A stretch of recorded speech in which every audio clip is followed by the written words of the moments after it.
Hello guys, dumating na nga pala yung order kong sapatos. Gagamitin ng pamangking ko, pampasok sa eskwelahan. Ayan, sabi ko sa pamangking ko, sukatin niya. Kinakabahan nga ako, baka mamaya hindi magkasya, masayang lang. Pero sabi niya, kasya naman daw, ang lambot sa paa. Tuwan-tuwa nga yung pamangkin ko eh. Sabi niya, ang lambot sa paa ta. Kasya daw. So ayan, sabi ko, galakad-lakad ka, baka mamaya masakit sa likod mo, sa likod ng paa mo. Pag nilakad mo, baka mamaya magsugat. Sabi niya, hindi naman daw, malambot daw. Sabi ko, sakta pa ba malalagyan ng medyas? Oo daw. Pasensya na guys ha, kung narinig niyo yung paghinga ko. Hinika kasi ako kanina eh. Kaya ang lalim ng hinga ko ngayon. Kasi ayan, kakatapos na lang pamangkin ko magtupi. Tinupi niya yung mga damit namin. Tinulungan ko siya. Sabi ko, buli ko na nga magtupi nito. Ayan, nag-aasikaso sila ng kuya rin niya. Lahat kasi kami dito guys, toka-toka ng mga gawain. Hindi pwede yung patamad-damad ka dito. Lahat kami may mga ginagawa. Pero yung pamangkin ko, hindi ko yan pinagugas ng pinggan. Kasi ang payat-payat, baka mamaya maano yung niya, yung ubo niya, kaya di ko siya pinagugas ng pinggan. Yung mga anak ko lang. Tapos ayan lang siya, yung ganyan-ganyan lang sa may gawain bahay, palinis-linis konti, ganyan, yun lang.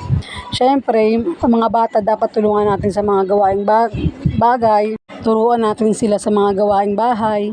Kasi hindi naman pwede sa lahat ng oras, malakas tayong mga magulang, di ba guys? Lalo na't malaki ang mga anak natin. Kaya kailangan sila na ang kumilos para sa atin. Kasi mahina ang katawan ko guys. Kaya sila ang pinapakilos ko. Nagpapahinga lang ako kasi hinika ako.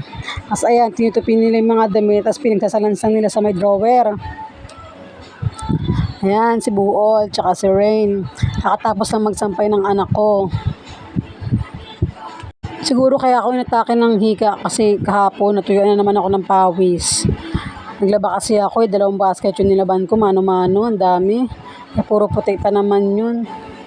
Tapos ayan, selfie muna. Ayan, di ba? Selfie muna Sinday. Hinihika ako dyan guys. Titignan ko yung itsura ko kung okay pa ba. Baka mamaya haggard na. Ayan. Habang taga-mando lang ako sa kanila. Minamandohan ko lang sila lang gagawin nila. Kaya ko, pag nagliligpit, si Rain, pag nagliligpit yan, ayaw niya, nandun ako sa may harap niya. Kasi panay daw ako daldal, mando ng mando. At ito naman si Buol, yung mga tinupian nila, ayan, pinagkasalansan nila sa drawer. Ayan, sabi ko, Buol, heart. May laman dyan. Heart. Ang payat ng pamangkin ko, no? Buti nga nawala na yung ubo niya guys eh.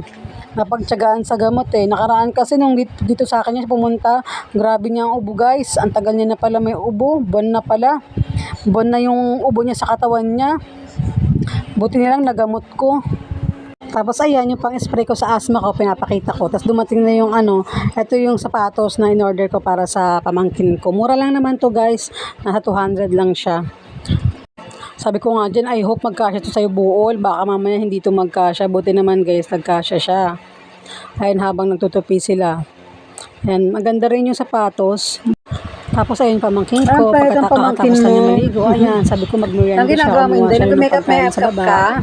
Ayan, nag-makeup nga. Pinagalitan ko nga eh. Sabi ko, hoy, hindi ka magganyan Buol. Masira yung mukha ng mukha yan. Tapos ito yung ulam namin kaninang tanghali, paksiw na bangus.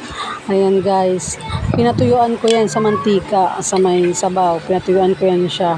Masarap ka sa paksiw yung medyo maraming mantika eh. Paborito kasi ng nanay ko yan guys.